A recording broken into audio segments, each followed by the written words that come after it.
Though, and something that I want to focus on is a club that's held a superstar to their contract, and it seems like it's been a bit of a car crash for the Essendon Football Club and Zach Merrett. There was a saga through the trade period, right down to the final wire where we saw Tom Petroro in pretty devastating scenes at Marvel Stadium, not being able to get that deal over the line.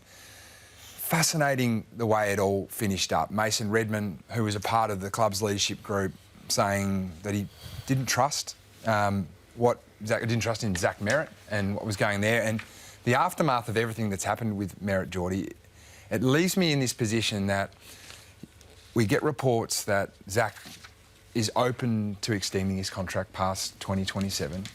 If I'm an Essendon supporter and I hear those sorts of comments from my ex-captain, a man who's wanted away from my football club, I think in 8 months' time, we're going to be in exactly the same position. Well, how as a teammate would you feel? Well, I think Mason Redmond summed it up. I have a complete lack of trust in him as a player. And, I mean, none of us here would say Essendon would make the final 10.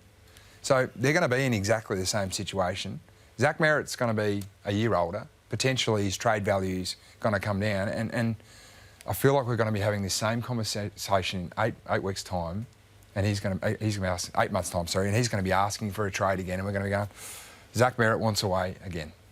Well, I think this year you'll see the value and maybe the way to do it, because it's the Petrarca conversation, it's the Oliver conversation that happened last year, and I think you're right. I think I've said how I feel about it. If a player ever signals that they want to leave, you try as much as you possibly can to get the deal done. Do you think they missed a trick? Bucks, 3 first-rounders and Henry Huswaite seems like a reasonably fair deal, I would have thought, for a midfielder who's in his 30s that might have a handful of years left that probably aren't going to be at his absolute prime. And potentially this is going to leave Hawthorn in a very similar situation. They've missed out on the player that they did target.